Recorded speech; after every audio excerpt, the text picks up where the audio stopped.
But medical schools really do want to see students who are engaged in their community and who are really, doing things in the community, because that's the goal that they are setting for their physicians. Well, welcome to Am I Ready? This is an opportunity for us to visit with students who are anticipating an application in the coming year, and I will evaluate their progress so far, where they are in their journey. We're going to look at their mapped account, and we're going to evaluate them and see what I think is the appropriate next step for this particular student. And so today we have a guest here, and this is Alexis. Hello, Alexis. Hello. How are you today? I'm great. Good. And so let me ask you, Alexis, you are a student at University of Pittsburgh, correct? Mm-hmm. Yep, correct. Right. And you've been there the whole 4 years, or you transferred in there? I Tell us a have. little bit about that. Yeah, so I started there for undergrad, and now I'm here on my 5th year for my master's in public health. Okay, great. Now, undergrad degree was in what?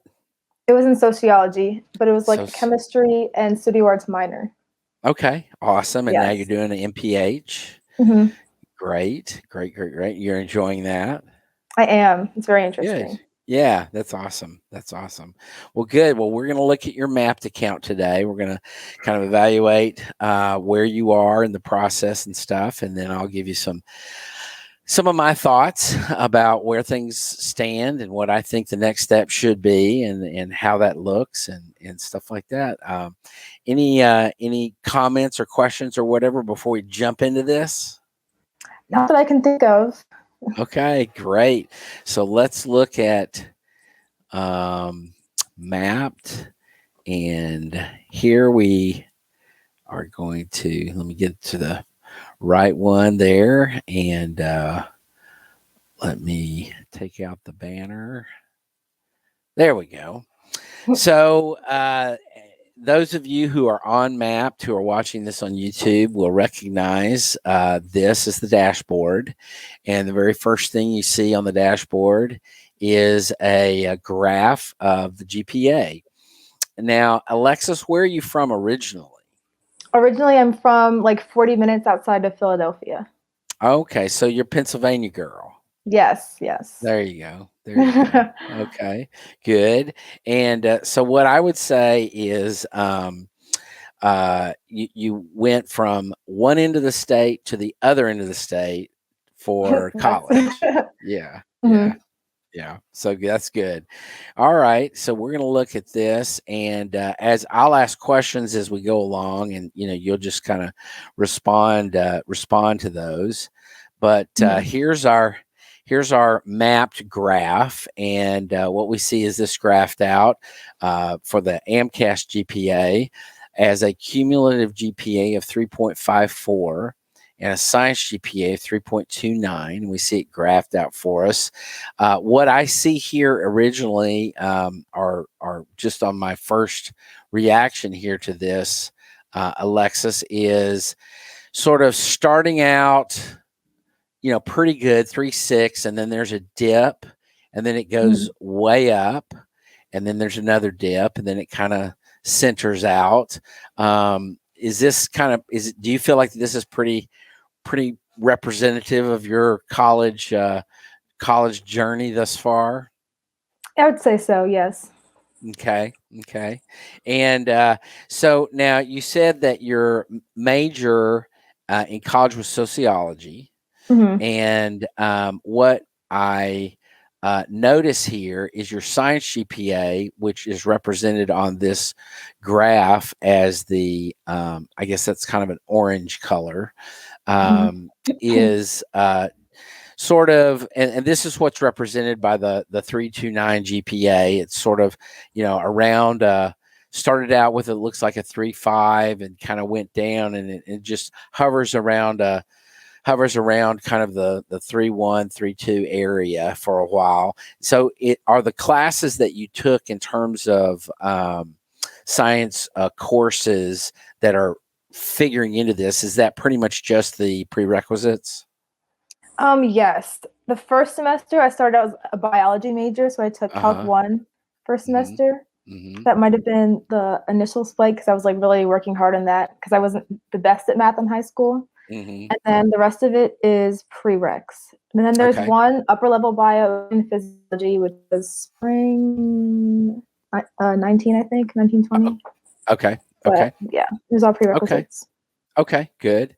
And so what we really see here now, you are in a master's program now, right? Yes.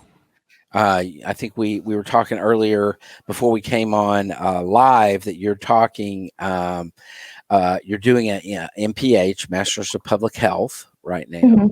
And now, have you previously applied to medical school, or this will be your first application? This will be the first application. First application. Okay, awesome. So I want to look at the more detail, and we're going to be able to see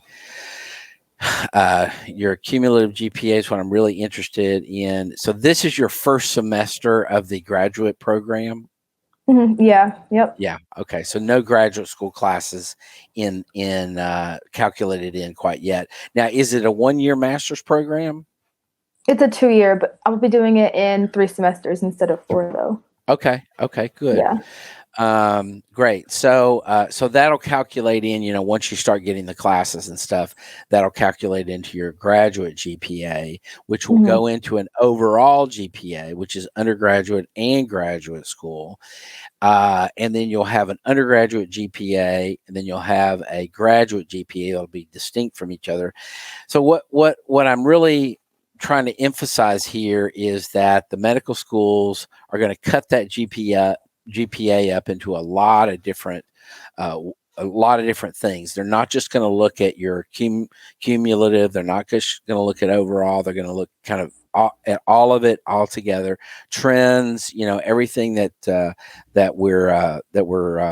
they're interested in will be represented by a particular GPA. So it's not just one GPA. It's a lot of different ones cut up and down.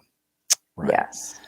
All right. And we're going to go down here. You've done all the prereqs. So we have now down at the bottom, we have MCAT stuff. And so this is an interesting looking graph here as well. Yeah. And now let me go over here to the left navigation bar, and this is going to give us the details of this. And so it looks like you've done quite a few practice exams, blueprint, the diagnostic, you were at a 497, and then you've done some practice exams, 503, 504, practice exams. Now, then the September 2, is that that's the real thing?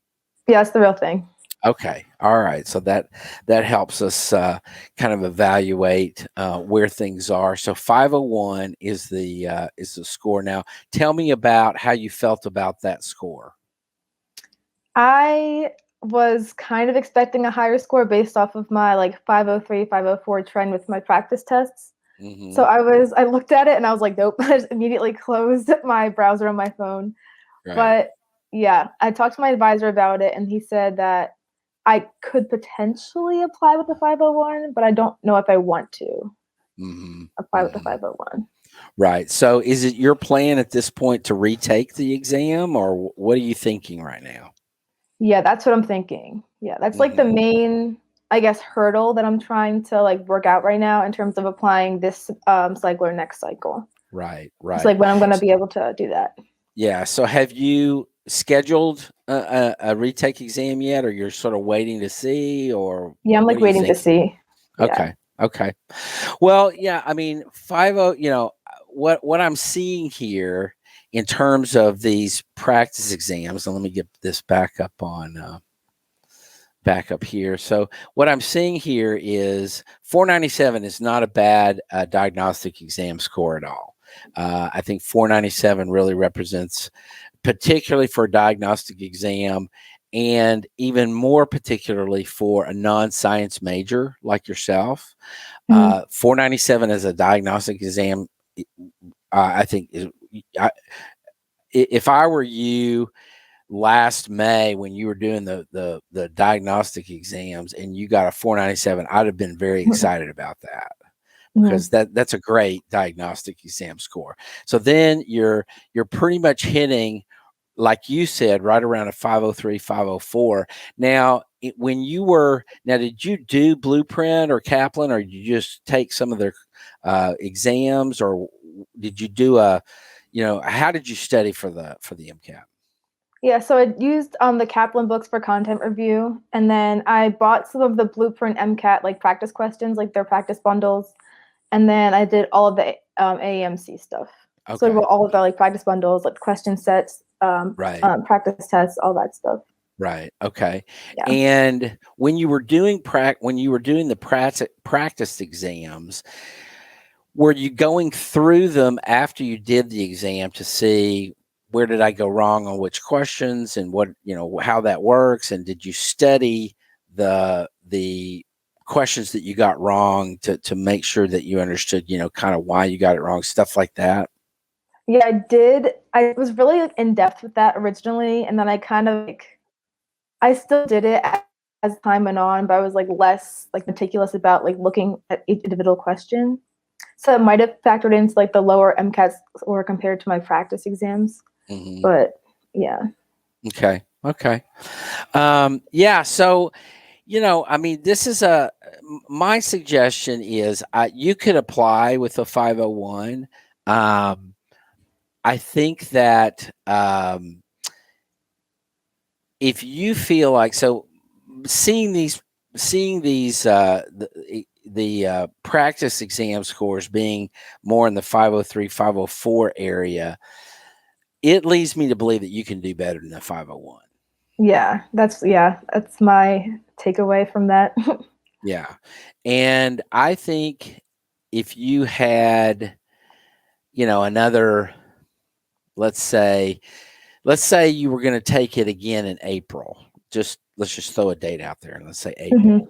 So that would be the remainder of November. So we're at November 15th now. So you got half of November, and then you got December, January, February, March, and then into April. So you basically got about 5 months between mm-hmm. now and an April exam.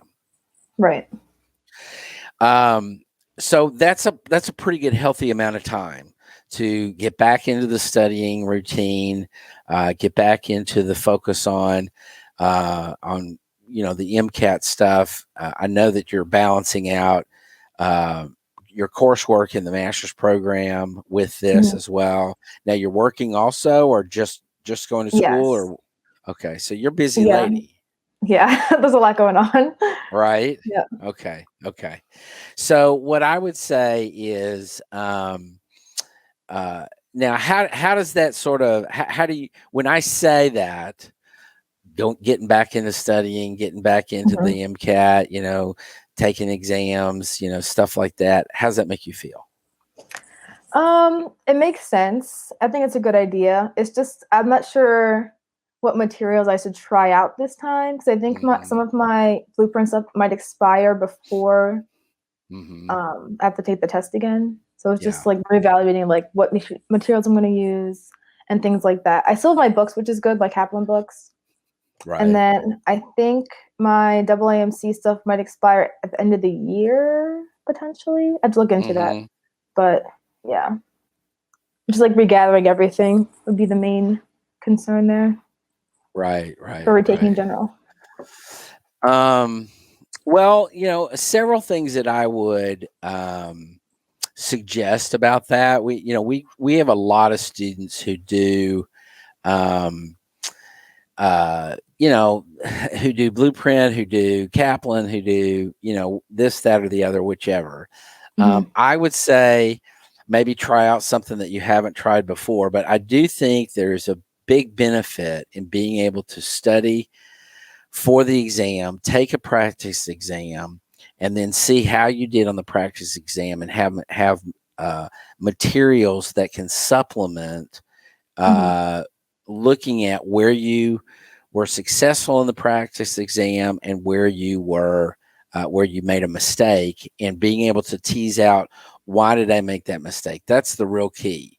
Is really focusing in on not just taking the practice exams, but in studying the practice exams. Right.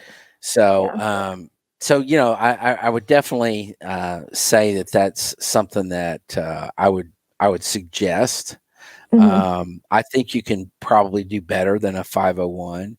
Now, it's sort of interesting to me that in the test, the real test, the psych soc area was your lowest area. Yeah, I don't know what happened there. I think because I don't know. A lot of it was psych, I guess, and I just never took a psych class before. I don't know. It was weird when I got that part back. I was like, oh, okay. But yeah. Yeah.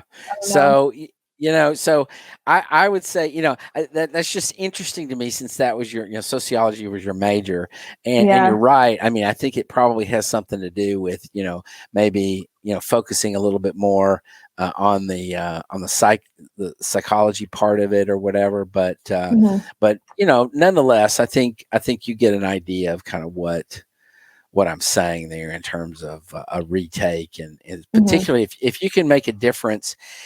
If you could make a difference between a 501 and a 505, for example, that would be a huge difference in terms of how medical schools are going to view you.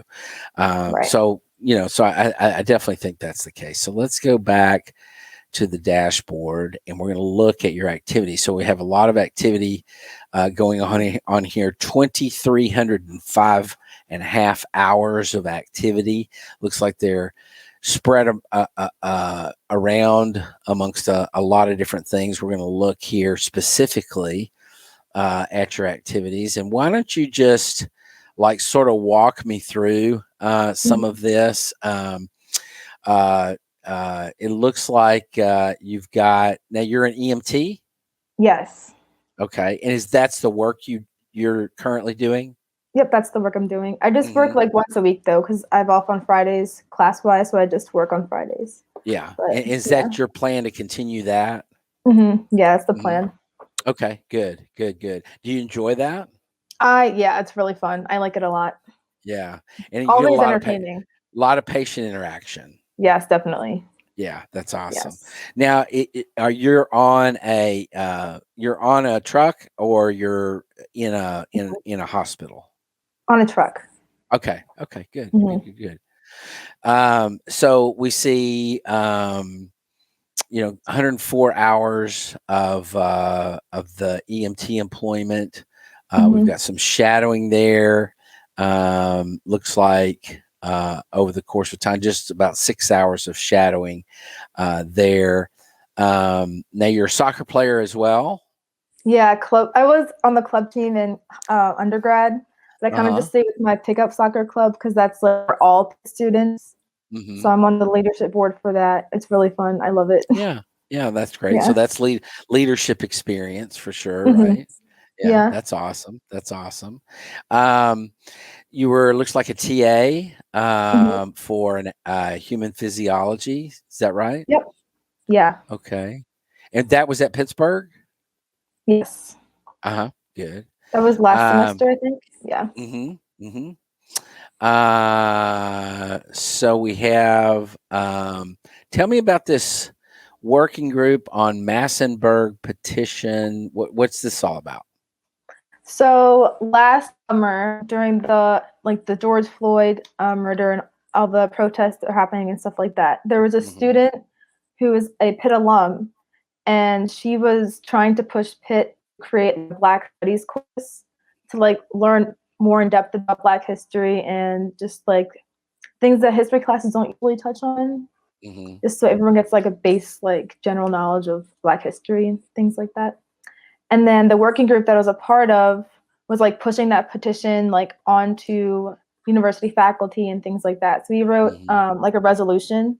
It's a sort of a framework of how we should attempt to go about making this new course. So it was a 1 credit gen ed or something. Yeah. But yeah, that was that. It was really so good. I bet that was kind of fun and interesting. Yeah. Yeah, that's great. That's great. We'll go to page 2 here. So more employment, different kinds of things here. More employment, ambulance services and EMT, 165 hours there. Looks like some volunteer work. Both, I guess, is this your church? Northway Christian Community Small Group? Oh, yeah, that's my church. Yep. Church, and then we have a hospitality team, which I guess is the same thing. Yep. Hobbies. But I was going to ask you, what position do you play when you play soccer? Oh, either wing or forward. It's like outside midfield. Yeah. Yeah. Because I like to just like run a lot. Yeah. So I was going to say midfielders run a lot. So yeah. Yeah. Right. That's good. That's really good. Good. And looks like now we have some stuff here.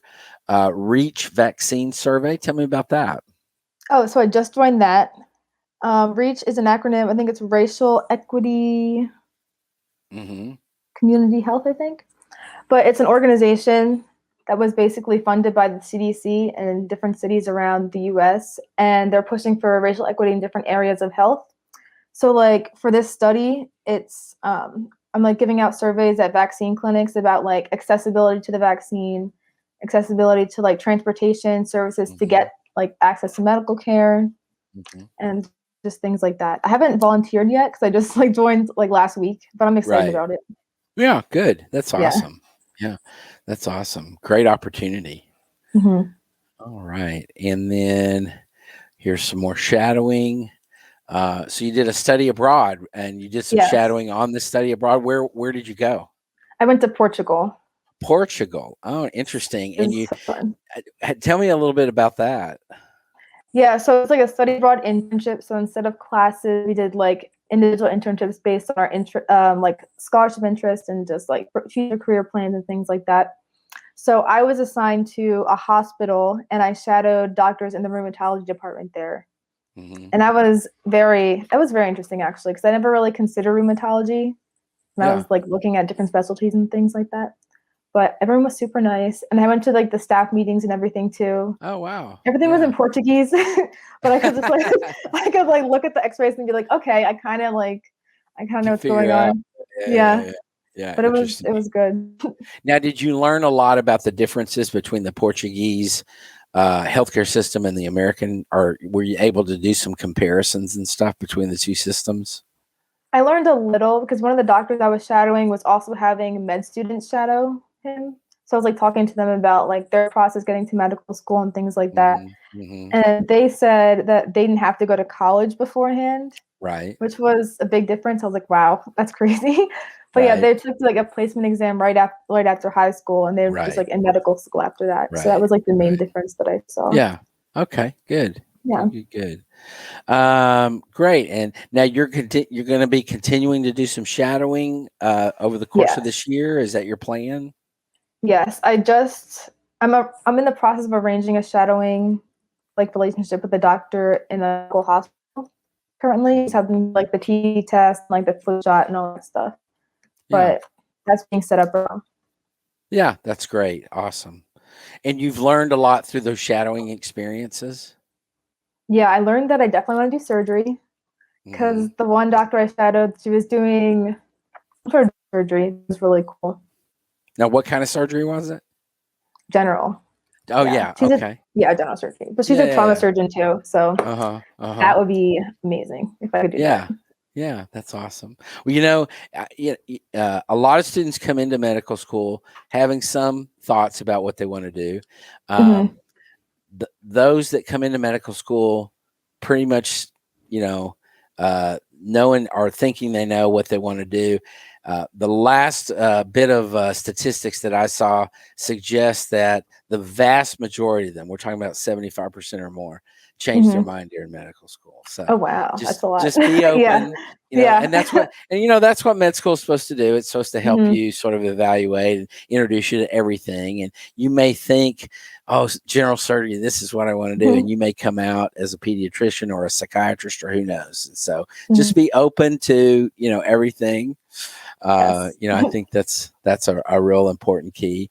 But you never know. So just, but good. Okay. So, basically, I think I have a pretty good idea here, Alexis, of kind of where things are for you. What I would say in terms of my evaluation is that you're coming into the process with a relatively strong GPA, overall GPA of a 3.5 ish. And but the lower science GPA is going to be a little bit concerning for medical schools. They're going to look at that and they're going to see, now a 3.3 science GPA is not bad. And don't hear me say that. A 3.3 science GPA, particularly at a school like Pittsburgh, it's a great school. It's well known across the country, et cetera. So they're going to evaluate things within the context of knowing, okay, this is a major university and, stuff like that. But they're really going to be looking at, kind of how things are playing out. And I do think that what you're doing now in the MPH program will be a part of how they're going to evaluate you. So how are things going in your MPH so far? It's going really well, actually. I might get all A's this semester. Good. We're on track for it. Good. But yeah. That's awesome. That is awesome. Well, congrats on that. That's really Thank you. Really yeah. Now, what I'm going to say is though that the MCAT score is going to help them understand a little bit more about your science aptitude. And so this is one of the reasons why I think that retaking the MCAT is going to be an important step for you. I think, and I would say scheduling it for next March or April would be the appropriate time to do that. Give you plenty of time to sort of get back into the cycle and get a routine set up. I would suggest, evaluating again what the opportunities are in terms of study materials and stuff like that. There's a gazillion things out there that you can use. I think if you haven't looked at, for example, if you haven't looked at Khan Academy, that's free stuff that you can use. There is also a thing called Anki. Are you familiar with Anki flashcards? Yes. We have a lot of students who use Anki and have had some good results because of that. And for those of our listeners, Anki is spelled Anki. Anki flashcards. You can find them on just Google Anki flashcards and you'll be able to find all that. It's ankiapp.com, by the way. And I'm not pushing them. We don't have any relationship with Anki. I'm just sort of throwing suggestions out at you. But I do think that retaking the MCAT is going to be an important step in this process for you. I'd like to see you set as a goal something more like a 510.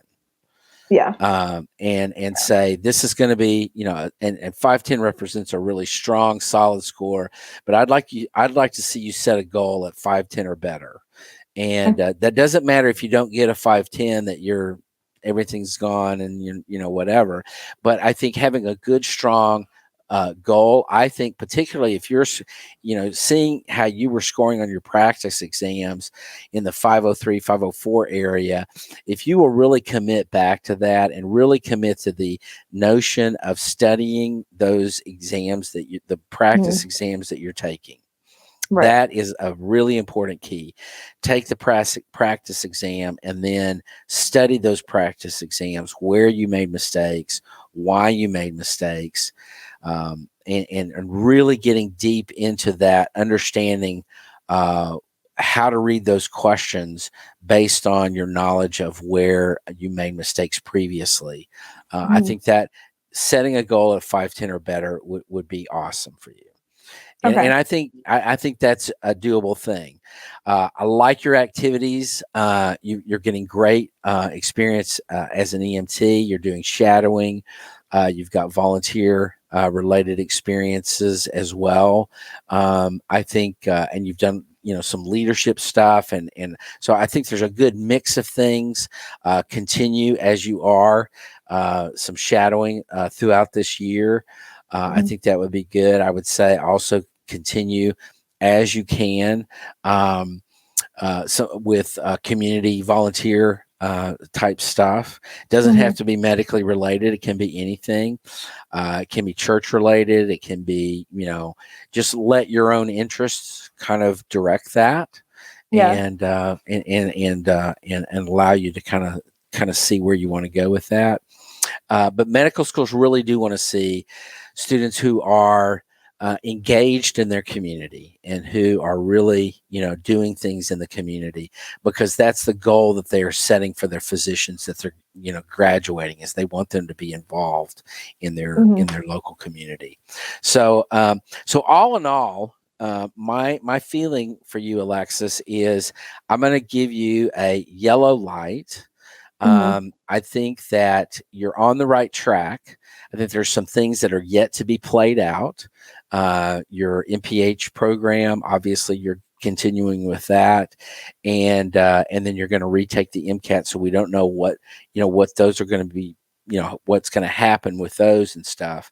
But I definitely think you're on the right track. So I would say, in terms of applying next year in 22, I'd say I'd give you a solid yellow light. Okay. And the solid yellow light is mainly based really on the MCAT. And I think if you can pull that MCAT score up, by a pretty good healthy margin, up in the 505 to 510 area, maybe a little bit more, kind of depending on how things play out. But I think you'd be a very I think you would be very pleased with that, and I think you would get a lot more attention from the medical schools as well in that process. So, but I think you're doing the right stuff. I think you're on the right track. Definitely think that I think the MPH was a good idea, and I think that moving forward with that, continuing with that, doing really well in the classroom in that master's program will really help solidify your application as well. And then if you can pull in a strong solid MCAT score, then I would say you'll get some attention. And that's what we want. We want that initial attention from a reader to say, I want to meet Alexis. I want to see what she's all about. And that's what leads to the interview. And then the interview leads to the offer. And so we want to get in front of them with Alexis and who Alexis is and what her deal is and where her passions lie, and really let that move forward. So all in all, definitely like the directions I'm seeing. I like the things that you're doing, and give you a good solid yellow light, and that being a yellow light pushing towards green, because I think you're on the right track of doing stuff that you need to be doing. And so I think if you are able to push through with you're going to have a busy year, that already. So it's really about time management. It's really about controlling your life and managing that time well. And if you do that, then you can do it all. If you are not good at managing your time very well, then it's going to be tough to do all that that you're setting out to do. So time management, super crucial. But all in all, Alexis, I'm very excited for you. I think you're definitely on the right track. Just keep up the good work. Keep yourself focused and disciplined.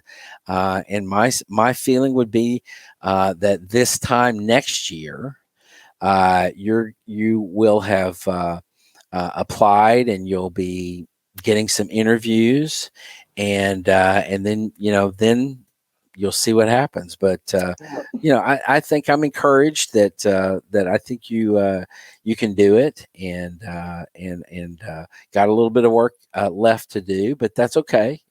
You know that, and there's a lot of good things that come with hard work. So good. How's that sound to you? Sounds like a plan. Yeah, right. Yeah. Good. Any questions that you have, Alexis, that I can answer for you now? I have some. I wrote some down. Okay, sure. Okay, so when I apply, I was thinking of doing MD and DO. Yes. So would that just really depend on like what my MCAT score ends up being, do you think? Yeah, or should I just go for both? I would say my opinion on that would be apply to both. I think that particularly in a case where we don't know for sure, kind of how things are going to play out in terms of the MCAT, but I would say applying to DO and MD schools would be the probably appropriate thing to do. Okay. All right. Sounds good. I think that's actually all I have. Yeah. Okay. Right. Good. Well, Alexis, it's been super wonderful to meet you, and thank you for joining us today on the broadcast. It's always a lot of fun to meet all you and hear your stories and all that. And so, what I would say is keep in touch with us. Let us know how things are going for you. And we'll be we will hasten to celebrate with you when you when you get into medical school and when you go on and move on into your career. So and keep that positive attitude. That's another important key to all this is a good positive attitude. I can do this. I'm gonna do this. I know the pathway. I know what I need to do. I'm gonna work hard, make it happen. So yeah, keep up the good work. Thank you. You are so welcome. And thank you for being on the Am I Ready broadcast.